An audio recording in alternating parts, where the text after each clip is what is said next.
Se raconte une histoire de dating vraiment surprenante. Enfin, pas pour moi, peut-être pour vous. Alors, elle raconte qu'elle est inscrite sur Bumble et qu'elle fait occasionnellement des rencontres, mais rien de sérieux. Un jour, un homme la contacte et lui fait comprendre qu'il a vu son profil et qu'il la trouve juste magnifique. C'est vrai qu'elle est plutôt magnifique. Elle regarde un peu plus son profil et elle s'aperçoit que cet homme est un Afghanistan.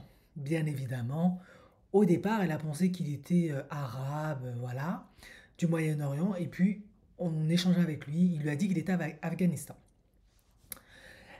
Ce qui l'a un peu d'emblée étonné, c'est que cet homme, en fait, quand il lui écrivait, il avait tendance à lui écrire en arabe, et il lui disait tout le temps qu'elle était magnifique.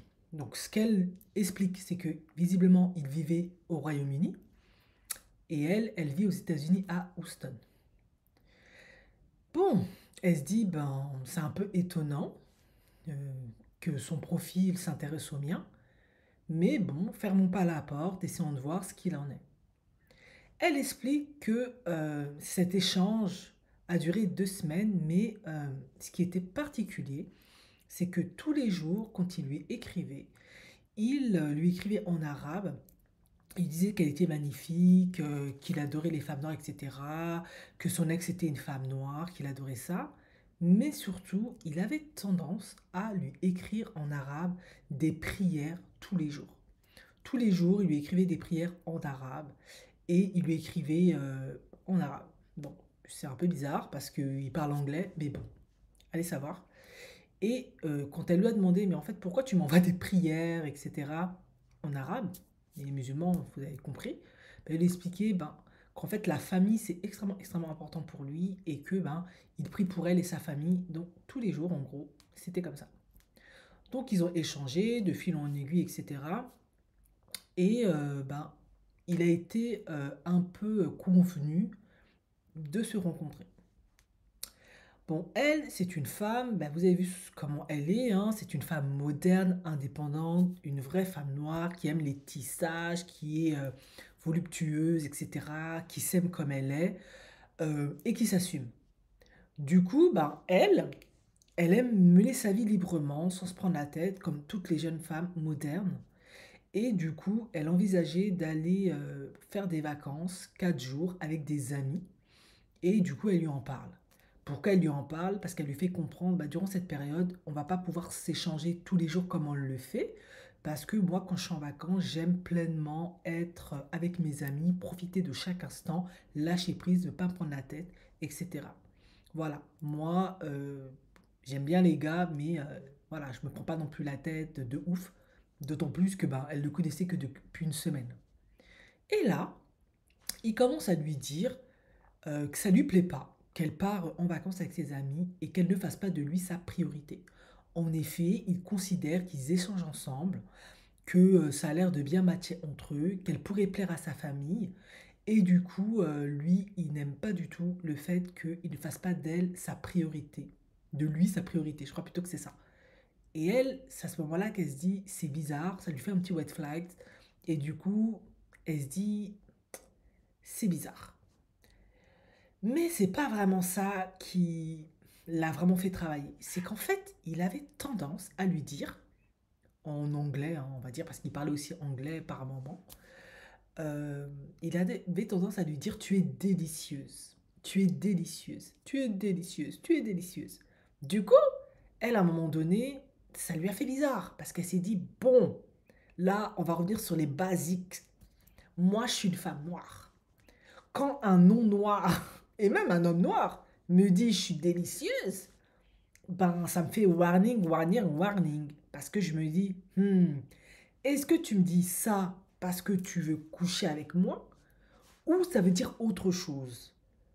En effet, il vient du Royaume-Uni, moi je viens des États-Unis. Aux États-Unis, quand tu dis à une femme, sugar, t'es délicieuse, tout ça, cookie, tout le chini, nanana, c'est parce que tu veux la croquer, dans le sens littéral du terme. Vous avez compris. Mais comme elle est plutôt ouverte et tolérante, elle se dit, bah, peut-être qu'au Royaume-Uni, c'est un autre slang, c'est un autre argot, ça veut peut-être dire autre chose. Et d'ailleurs, c'est ce qu'il lui dit. Il dit, ah non, non, non, ça veut pas dire je veux coucher avec toi. Ça veut dire en fait, t'es jolie, t'es adorable, t'es magnifique. Moi, elle est pas bête, hein. Elle se dit, franchement, il faut que je fasse gaffe. Pourquoi? Parce que, ben, elle avait écouté la vidéo d'une autre femme noire qui avait eu une relation avec un homme arabe du Moyen-Orient et ça n'avait pas marché. Pourquoi? Cette femme expliquait parce que, ben, ils n'épousent que des gens de leur race, de leur communauté. C'est extrêmement dit. Bon, si vous n'êtes pas dans ce cas de figure, ne venez pas parler des 0,001% qui ne font pas ça. Ils disent qu'ils sont très communautaires, ils n'épousent que des femmes de leur race, de leur communauté. Et ben, les parents sont très opiniâtrés dans le sens où ils ne veulent absolument pas que leurs enfants ouvrent leurs options. De plus, ben, elle a appris à travers cette youtubeuse-là qui avait fait cette expérience, qui avait beaucoup de négrophobie. Et du coup, ben, comme ils ne t'épousent pas et qu'ils sont négrophobes, ben, toi, tu leur sers plutôt de passe-temps. Et après, bye bye, good luck. Donc elle s'est dit, ben, peut-être que c'est ça.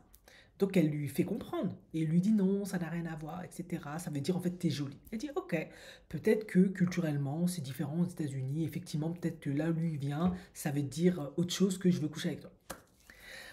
Bon, le temps passe, elle se dit bon, ok, restons ouverts.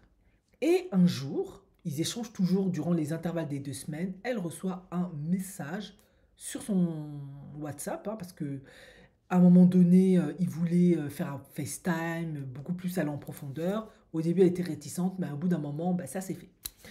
Et elle reçoit un message où il lui dit sois à telle heure, genre 7 heures, dans tel endroit, à Houston. Alors elle se dit c'est peut-être un canular, c'est un bug, ça peut pas être lui parce que elle doute fort qu'il ait pris l'avion des Royaumes-Unis pour débarquer à Houston pour la voir. C'est juste pas possible. Et en fait, elle a fini par se dire, mais en fait, c'est peut-être vrai parce que il répond plus tellement.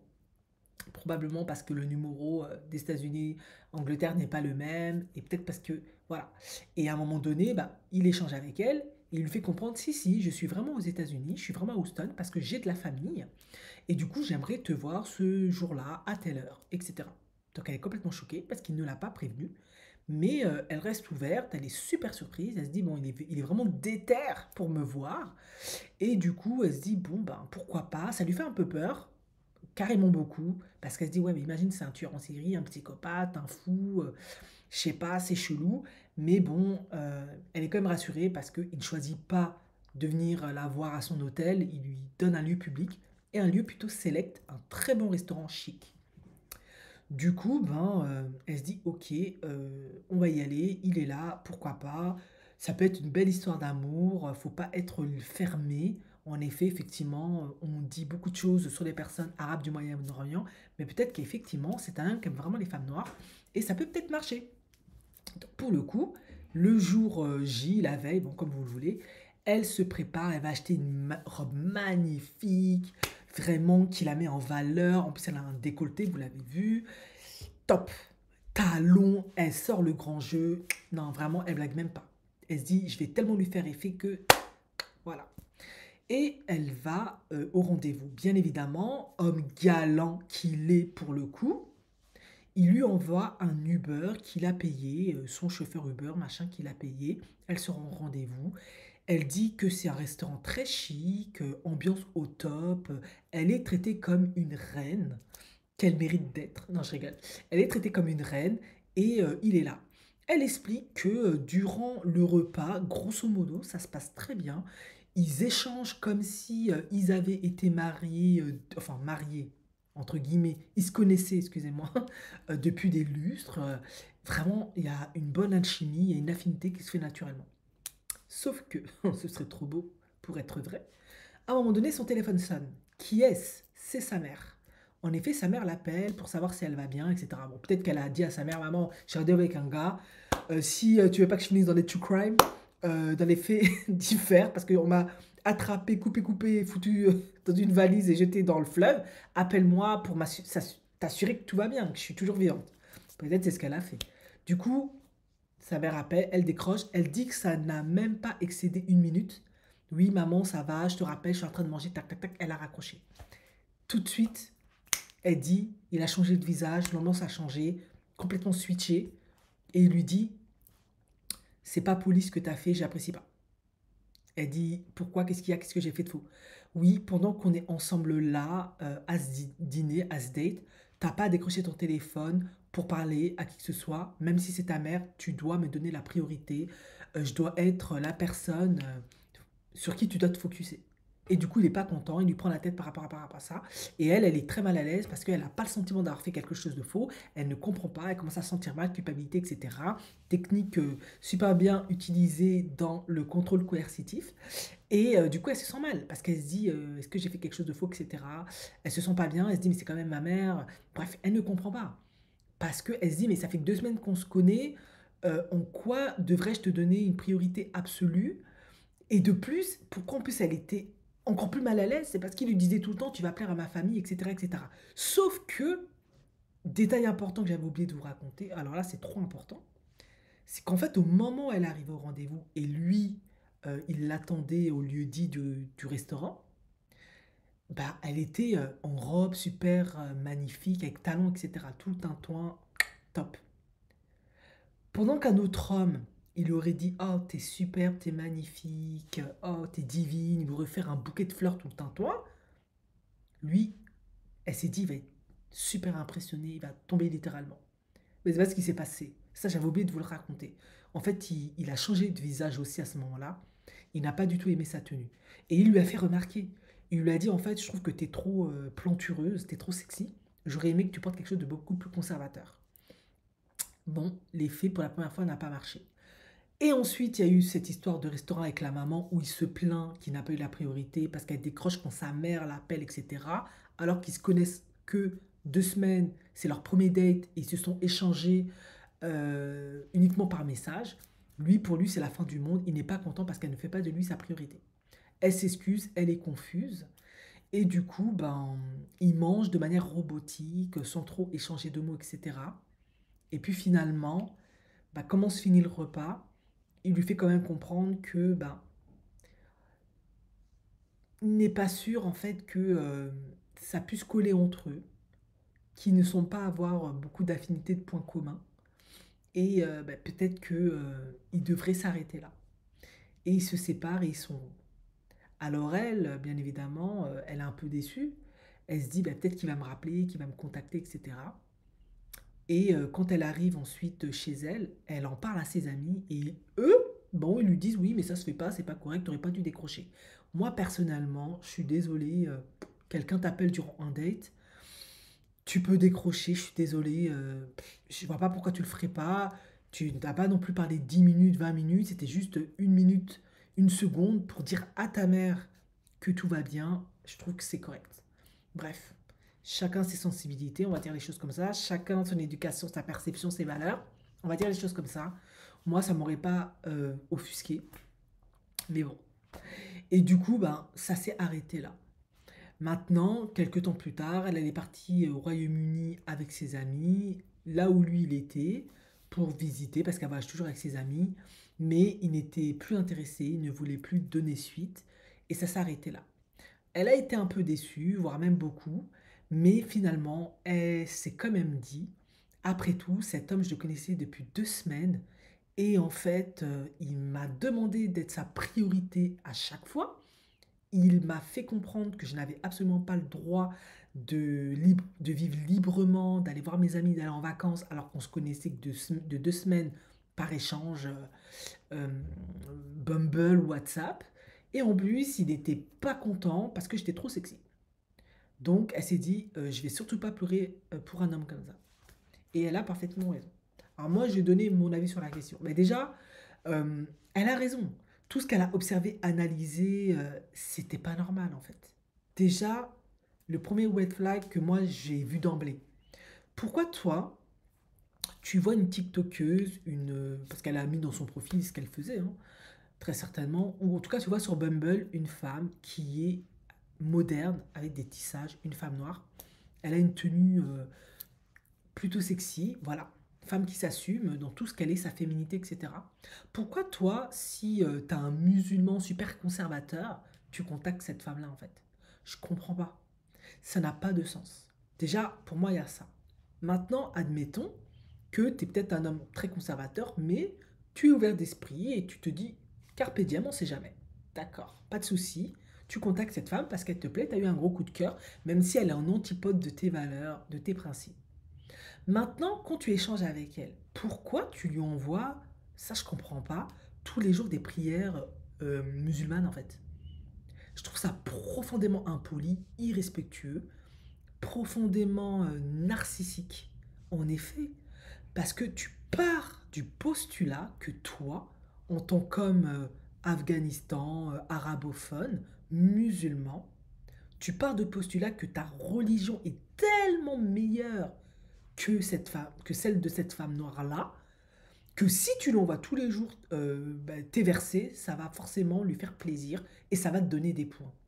Je suis désolé, ça va peut-être choquer beaucoup de gens, mais c'est profondément narcissique. Et c'est pas bon signe en fait. Il y a un gros problème avec l'altérité, avec l'autre. C'est profondément d'une intolérance. À première vue, ça peut paraître pour certains pas du tout choquant, mais ça l'est profondément. Et pour moi, ça, c'était le premier red flag. Quand un homme ou une femme te fait ça, que ça soit chrétien, musulman, ce que tu veux, tu bloques la personne, tu la delates. Parce que la personne n'est même pas rentrée en contact avec toi, n'a même pas créé un lien avec toi, et elle t'impose déjà ses croyances, ses convictions, sa vision du monde. Et ça, c'est pas correct. En effet, il aurait déjà dû lui demander: Acha, tu t'appelles Acha, ok, t'es une femme noire, j'ai vu, t'es de quelle confession, si c'est pas trop indiscret, je suis musulmane, à quel degré tu pratiques, t'en as rien à foutre, ou t'es très pratiquante, ou tu vas tous les jours faire ton pèlerinage tout le temps, toi. Comme ça, tu mesures plus ou moins ce qu'il en est. Absolument pas. Monsieur part du principe profondément narcissique, égo complètement démesuré, que lui, ce qu'il est, ce qu'il incarne, ce qu'il croit, c'est meilleur que elle. Du coup, ben, je t'impose tous les jours ma petite prière. Et pour ne pas que tu m'attaques, je fais passer ça pour un acte bienveillant en disant: ah, je prie pour ta famille. Mais est-ce que elle t'a demandé de prier pour sa famille? Sérieusement. Peut-être que toi, tes prières, dans sa croyance à elle, c'est profondément le diable. Mais qu'est-ce que tu en sais? Je sais pas, tu vois. C'était déjà faux, en fait. En effet, peut-être qu'elle est athée, peut-être qu'elle est kémique, peut-être qu'elle est bouddhiste, peut-être qu'elle est juive. Qu'est-ce que t'en sais? Demande-lui, est-ce que ça ne te dérange pas? Non, il lui impose sa religion d'emblée. Donc pour moi, ça ne pouvait que pas bien se terminer en fait. Ou peut-être que elle aurait très bien pu dire ok parce que flattée d'avoir autant d'attention, carence dans l'estime et dire oui. Mais ça s'est pas passé comme ça. Du coup, elle a subi ses prières tous les jours, ok. Cependant, il y a quand même une réalité dans ce qui lui est arrivé. Ben, c'est la réalité de beaucoup de femmes noires. Comme les femmes noires ne sont pas celles, statistiquement parlant, qui sont souvent les préférences, les convoitées, eh bien, quand un homme, surtout d'une autre communauté, s'intéresse à toi, tu peux très facilement te sentir tellement flatté que tu baisses toutes tes gardes. Et c'est ce qu'elle a fait dans un premier temps. En effet, il lui disait toujours qu'elle était magnifique, qu'elle était belle. Elle, dans son inconscient, elle se dit, bah, ce type d'homme-là ne s'intéresse pas aux femmes noires, donc le fait qu'il vienne vers moi, c'est que vraiment, je dois avoir un truc exceptionnel, je dois être spécial. Du coup, bah, tellement flattée, hein, c'est humain, elle ne fait plus attention à certains signes qui sont très évidents. De plus, elle a dit quelque chose que je ne vous ai pas dit, j'ai oublié. Elle disait quand il prononçait son prénom, la manière dont il l'appelait, ça la faisait frissonner tellement, elle se sentait... oh, voilà, ça la mettait dans tous ses états. Il disait Acha, Acha, Acha, tu es sublime. Et elle pouvait plus respirer. Voilà. Donc, ben, quand tu es une femme noire, pas qu'une femme noire, mais là je parle d'une femme noire parce que c'est quand même très particulier, et qu'un homme une autre communauté, bon, les hommes noirs, on sait, quand eux ils font ça déjà, certaines ne respirent plus. Mais quand un homme d'une autre communauté te donne autant de valorisation, autant de flatterie, c'est vrai que c'est humain. Même beaucoup de femmes autres auraient réagi peut-être comme ça. Tu peux facilement te dire, bah, je dois être spécial, machin. Et c'est vrai qu'il a touché les cordes sensibles de cette femme. Et en effet, ben, ça a marché puisque elle n'a pas fait attention au fait qu'en fait, il essayait gentiment un peu de la dominer, de la contrôler. Et très certainement, bah, il s'est intéressé à cette femme-là. Moi, je pense, il ne voulait pas du tout du sérieux. Il voulait certainement coucher avec cette femme parce que bah, dans lui, dans son inconscient à lui, dans sa culture à lui, dans sa croyance à lui, bah, les Noirs sont des sous-hommes, sont inférieurs. Donc quand lui va débarquer sur son grand cheval et qui va sortir tout le tintouin, elle va forcément dire oui, oui, oui, se soumettre, se soumettre, se soumettre. Et là où elle a été très intelligente, c'est quand elle a eu tout de suite euh, un signal dans son instinct, dans son intuition, qui lui a dit c'est quand même bizarre qu'il te reproche d'aller en vacances avec tes amis et de ne pas lui donner l'heure plus que tant, parce que vous vous discutez que depuis une semaine, vous ne vous connaissez même pas. Alors pourquoi il a autant besoin, comme si vous étiez déjà en couple, de donner l'exclusivité? Elle s'est dit c'est quand même bizarre, c'est pas très sain, très équilibré. Et elle a eu raison. Et là, elle a fait ses recherches. Donc, elle s'est remis à jour le fait que, attention, potentiellement, ces personnes de cette culture-là peuvent jouer avec toi. Je ne dis pas qu'ils le font tous. Certains sont très sérieux, veulent vraiment se marier, même si tu es noir. Ok. Mais la culture d'une personne, c'est quand même important. Il faut être réaliste. Elle s'est dit, il faut que je fasse attention parce que dans sa culture, il n'aime pas les noirs et en plus, il ne les épouse pas parce que les familles préfèrent qu'ils épousent des gens de chez eux. Donc je dois faire gaffe. Et ça, c'est bien qu'elle ait remis ça à jour. Parce qu'en effet, moi, je pense que cet homme-là voulait juste tirer son coup, jouer avec elle, sans plus, ou peut-être, qui sait, il voulait peut-être une green card. Après tout, c'est une américaine, hein. Ça, les États-Unis, ça fait rêver beaucoup de gens. On ne sait pas ce qu'il y avait derrière. Donc, il l'a testée pour voir à quel degré elle est contrôlable, elle est manipulable, elle se soumet. Et il l'a fait de manière très subtile. Oh, je te fais des prières tous les jours, rien de bien méchant, c'est juste des prières. En effet, tout le monde prie. Après tout, une prière, ça fait pas de mal. Ouais, mais tu m'as pas demandé mon avis, tu m'as pas demandé mes croyances. Peut-être que moi, je crois pas en Dieu, je suis profondément une athée, une agnostique finie, une déiste, ce que vous voulez. Je crois pas en Dieu. Et encore moins au Dieu des musulmans. Et peut-être que, qu'est-ce que t'en sais? Peut-être que j'aime pas non plus l'islam. J'en ai horreur. Qu'est-ce que t'en sais? Est-ce que tu m'as posé la question? Absolument pas. Je t'impose mon truc. Toi, de toute façon, t'es une femme noire. Tu vas être contente. Bah, il a eu quand même raison. Parce qu'elle a quand même continué à échanger avec lui pendant un bon moment. Et autre point où là, ça ne va pas, c'est qu'elle arrive toute sexy, toute pimpée. Et tu lui fais tout de suite comprendre, ah moi j'aime pas, je préfère si tu étais conservateur. Mais dans ce cas-là, pourquoi t'es pas parti sur le site Muslim Dating là, chercher ta femme en fait, je comprends pas. Ou tu vas faire une moukabala, ou tu vas dans ta communauté, ou tu vas dans la communauté où il y a des femmes musulmanes voilées, tout un toit. Non, c'est pas ce qu'il fait. Il prend une femme moderne, indépendante, qui monte ses plots, tranquille, et maintenant, tu veux la contrôler, tu veux la changer. C'est pas bon signe. Ça, c'est toxique. Et tout de suite, là, elle s'est dit, ça va pas avec ce gars. Ensuite, autre point, sa mère, elle est au téléphone, une minute au téléphone, tu lui dis pas, c'est pas... Franchement, je suis désolée, même si ça ne se faisait pas, vous ne vous connaissez pas depuis suffisamment longtemps, vous n'êtes pas ensemble depuis suffisamment longtemps pour que tu puisses lui faire la remarque, elle vient juste de te connaître. Au mieux, ou au pire, tu te dis, ben voilà, cette fille, elle n'est pas correcte, je la reverrai plus. Ah non, lui, il lui dit, tu dois me donner la priorité. Vous avez vu le narcissisme et l'ego? Tu dois te concentrer. Moi. Il aurait pu, lors de cet appel-là, s'il était réellement intéressé, lui dire, ah, c'est ta mère qui t'a appelé. Je suppose qu'elle s'inquiète. En effet, tu es en rendez-vous avec un homme que tu ne connais pas. C'est vrai que de nos jours, les réseaux sociaux, c'est un peu compliqué. On peut rencontrer des personnes malveillantes. Parle-moi un peu de ta mère. Est-ce que vous êtes proches? Que fait ta mère dans la vie? La la li, la la la. Non, tu m'as pas donné l'attention. Moi, je n'ai pas été ta priorité. Moi. Et il y a des nanas, quand elles font face à ce genre de gars, elles pensent que c'est de l'amour, que le gars, il veut un truc sérieux. Non, c'est juste quelqu'un qui a un problème de contrôle. Contrôle coercitif d'ailleurs, c'est quelqu'un qui est toxique. Si tu te mets en couple avec cet homme-là, il va te faire souffrir, il va te faire la misère. Tu, ça va aller un peu dans la perversion narcissique. Tu vas plus être celle que tu étais. Tu vas perdre. Il va te dépersonnaliser. Tu vas perdre tout tes plus-values, tous tes talents, tout ton estime, toute ta confiance, tout ce qui fait ta personnalité, la femme que tu es, bon c'est une femme noire, tout ce qui fait de toi une femme noire, tu vas le perdre.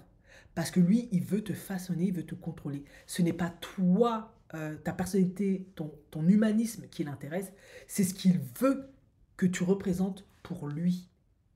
Maintenant, la question, c'est pourquoi tu vas prendre une femme noire. Je comprends pas. Femme noire, c'est un antipode de toi. Donc, moi, c'est juste une idée, une hypothèse. Je pense qu'il a visé cette femme noire-là parce que, ben, il a vu certainement son profil, il a vu qu'elle avait des plus-values très intéressantes. Donc, c'est pour son estime, c'est bien. Par contre, il dit c'est une femme noire, donc elle est inférieure à moi. Je sais que dans ma communauté, c'est pas trop ça, c'est pas ce qu'on aime le plus. Elle, c'est une femme noire, donc comme moi déjà, je me dis qu'elle est inférieure, ben, forcément, et c'est typiquement une vision, une perception, une réflexion très narcissique, très égo-trip, très égocentrique, ben, elles se sont aussi inférieures parce qu'elle est noire, donc forcément, elle va me suivre. Ça, c'est ce qui se passe quand on est face à des personnalités un peu complexes. Ils voient le monde selon leurs biais cognitifs, leurs biais d'interprétation et tout le temps. Ça ne veut pas dire que c'est la réalité, mais c'est comme ça qu'ils voient les choses.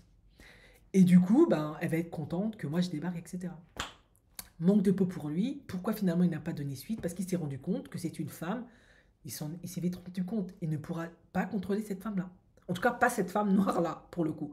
Il s'est rendu compte que ben, elle était indépendante. Il s'est rendu compte qu'elle avait des amis. Il s'est rendu compte qu'elle avait une vie, qu'elle avait des centres d'intérêt, qu'elle avait des passions. Il s'est rendu compte qu'elle avait une mère dont elle était proche, une famille qui est là. En effet, il y a des femmes noires qui malheureusement sont isolées, sont seules ou sont entourées de gens toxiques ou ont des familles dysfonctionnelles. Il a compris que même si c'est une femme noire, il n'y a peut-être pas de papa, on va dire ça comme ça entre guillemets, il y a quand même des gens qui tiennent à elle. Il y a quand même une communauté, un entourage. Et pour la contrôler de manière coercitive, lui faire faire ce qu'il veut, la manipuler, la contrôler, la déshumaniser, l'objetiser, ça va être extrêmement compliqué. C'est pour ça qu'il n'a pas voulu donner suite au dating. De plus, avant même d'aller plus loin, il s'est vite rendu compte pour coucher avec elle, ça va être compliqué. C'est surtout ça, pour faire simple. Il s'est dit, ça va être trop compliqué de coucher avec elle. En effet, comment moi, je vais faire pour la convaincre que ça vaut la peine de coucher avec moi? En effet, il l'a invité dans un beau restaurant, il était très galant, ça je lui accorde. Sauf que, bah, on va pas se mentir, pour qu'une femme couche avec toi le premier soir, on va pas faire semblant ici, nous ne sommes pas des enfants. Il faut sortir un game beaucoup, beaucoup, beaucoup plus grand que ça. Et parfois, sur une plus longue période. Alors, j'ai fait des vidéos où des femmes, malheureusement, ça s'est pas bien terminé pour elles, ont couché le premier soir, etc. On leur a offert des restaurants, des verres, ça s'est fait. Elles étaient aussi plus jeunes. Pour certaines, ça marche. Mais je pense qu'un profil comme elle, qui est aussi indépendante, qui a de l'argent pour voyager, pour faire ce qu'elle veut, qui a un entourage, etc., il s'est vite rendu compte, bah, il faut un game beaucoup plus grand, en fait. Ok, elle veut bien vivre du romantisme, le temps d'un dîner, mais il s'est rendu compte, mais pour la faire coucher là le soir, avec moi, dans mon hôtel, où je sais pas ce qu'il avait dans la tête, mais je pense que c'est ça, c'est souvent ça va être trop compliqué, ça me demandait trop de game. Et quand tu es quelqu'un de contrôlant, de toxique, tu es dans le contrôle coercitif, ben tu n'as pas ce game. C'est pas possible. C'est trop, ça te demande trop, t'es trop sous pression enfin, comment dirais-je? Quand ces gens sont sous pression, leur premier mécanisme de défense, c'est de contrôler l'autre. On va dire des choses comme ça, pour simplifier. Du coup, bah, un dating, un premier rendez-vous, c'est beaucoup de pression. Ça demande d'avoir du game, du jeu, ça demande de la patience, ça demande de l'exercice. Du coup, ben, quand toi, ton mécanisme de défense, c'est d'abord le contrôle, comme il l'a fait tout le long, hein, vous l'avez vu, ben, comment tu vas faire pour qu'elle couche avec toi en fait? Parce que déjà, tu lui as reproché 10 000 fois, tu l'as critiqué sur sa robe, tu lui as reproché sa maman, tu lui as reproché que tu n'étais pas sa priorité. Tu as déjà mis en place un lien de connexion peu profond. En effet, pour pouvoir créer un lien de connexion, une profondeur avec un individu, il faut plusieurs, hein, je ne vais pas vous faire paniquer, mais il faut plusieurs actes positifs. Et ça commence par de la valorisation, des compliments. Il faut que la personne passe en un laps de temps un bon moment. Mais si tu la critiques, tu lui fais des reproches, tu la fais culpabiliser, tu la fais se sentir mal, tu fais ressortir en elle des émotions profondément négatives, en un laps de temps, ou 2 semaines, on va dire, parce que ça a commencé quand il a commencé à lui parler, tu réduis tes chances qu'elle couche avec toi. Clair et net. Déjà, tu réduis tes chances qu'elle veuille garder un lien avec toi, à part si elle est profondément névrosée, elle a des traumas, des mécanismes un peu toxiques, elle aussi, parce que c'est ce qu'elle a connu. Par contre, si tu crées en 2 semaines des liens positifs avec elle, tu augmentes ses chances pour qu'elle couche avec toi. Comme on dit, femme qui rit à moitié dans ton lit, c'est quand même assez vrai. Sauf que lui, il n'a pas du tout fait ça. Il a fait que de lui foutre les boules, que de la mettre mal à l'aise, que de faire des red flags. Donc, de toute façon, il n'allait pas coucher avec elle. Et je crois qu'il l'a très bien compris. C'est pour ça qu'il n'a pas donné suite. Voilà. Donc, ça, c'est de nouveau une situation où, lorsque vous avez un dating, bon là, ça se passe avec un Afghanistan, ça aurait pu être avec n'importe quel homme, c'est pas la question, ou n'importe quelle femme, c'est pas la question, ça aurait pu être un homme noir, asiatique, peu importe. Il faut faire attention. Je vous l'ai toujours dit, les premiers signes sont dès le départ. Les êtres humains ont tous des mécanismes de défense. Nos mécanismes de défense se mettent en place quand on est face à des émotions fortes, comme la peur, la tristesse, la colère, ce que vous voulez. On va mettre en place des mécanismes de défense. À vous de les repérer pour vous protéger. Voilà, lui, c'était un homme qui était dans un contrôle coercitif. Je rentre même pas en profondeur. Ça se trouve, quand tu es en couple avec lui, tu es officialisé, il te tape dessus, il t'interdit de sortir, il te fait la misère. Ça va souvent dans ce champ, dans cette direction-là. Violence psychologique et tout le tintouin physique. Elle n'est même pas rentrée en matière. Il a déjà exercé sur elle des micro-agressions. En effet, t'es pas quelqu'un de poli, de correct, parce que tu portes des tenues sexy, alors qu'on est en Occident, on est aux États-Unis, c'est une femme moderne, indépendante, une afro-américaine, elle n'est pas de confession musulmane à ce que je sais, et même si c'était le cas, peut-être elles sont fous, elles veulent être libres, what's the problem? Ensuite, tu la fais culpabiliser, sentiment de culpabilité, parce qu'elle ne te donne pas la priorité, alors qu'elle te connaît ni d'Adam ni d'Ève, que de 2 semaines, elle sait pas d'où tu viens, elle connaît rien, pas bon. Ensuite, tu lui dis que ta famille va l'adorer. En gros, tu lui parles de mariage, de ta famille, alors que vous n'avez pas créé de lien de connexion, un lien profond.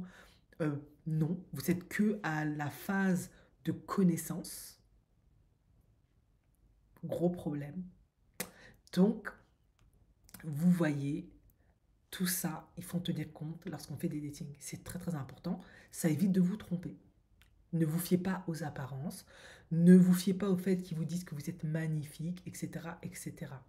De plus, pour revenir à ce point-là, et après je vais vous laisser, lorsqu'il utilisait soi-disant le mot délicieux et que c'était de l'argot anglais pour dire t'es jolie, je suis désolée, ça peut être vrai, mais ne soyons pas naïfs. Il y a quand même des mots et des phrases qui restent universels.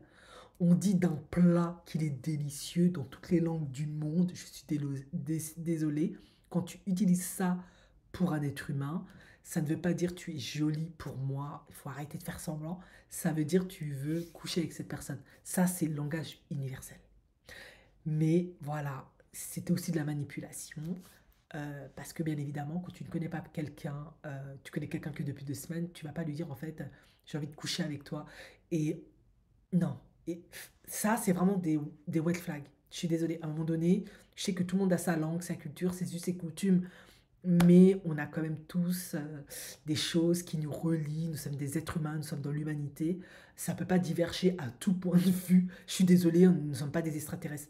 Donc, quand je suis désolée, dans 99% des pays du monde, allez, 99, des pays du monde, on utilise quand tu es délicieuse pour à connotation sexuelle. Je vois pas pourquoi au Royaume-Uni, qui sont en gros comme les cousins, c'est carrément les cousins des Américains, on va dire ça comme ça, ce serait différent, ça voudrait dire t'es jolie. Non, c'est faux. C'était de la manip. Voilà, en gros, lapsus révélateur, il lui avait déjà annoncé la couleur, il lui avait dit je veux coucher avec toi parce que bah, t'es bonne, t'es une femme noire, je veux goûter, c'est exotique, nanana. Je parie qu'il a jamais eu d'ex noir, sinon il ne traverserait pas les États, enfin le monde pour venir aux États-Unis chercher sa femme noire. Aux États-Unis, c'est le pays où il y a le plus de métissage, il y a des femmes de tous les carnations. Ça va de la métisse qui ressemble à Whitey, à la métisse un peu moins Whitey, à la femme noire dark skin, à la brown skin. il a plein de choix au Royaume-Uni pour coucher avec une femme noire. Alors pourquoi tu irais sur Bumble aller dater une femme aux États-Unis noire? C'était bullshit. Mais bon, elle l'a très bien compris. Maintenant, voilà mon analyse. À vous de faire la vôtre. Vous n'êtes absolument pas en droit d'adhérer à tout ce que j'ai dit, hein. Mais faites attention lorsque vous faites des datings. Quand vous êtes face à quelqu'un de la même culture, faites attention, mais quand la personne vient d'une autre culture, ne vous faites pas avoir. Il y a des cultures qui sont profondément très particulières, qui ont une vision très particulière vis-à-vis des femmes et surtout des femmes noires.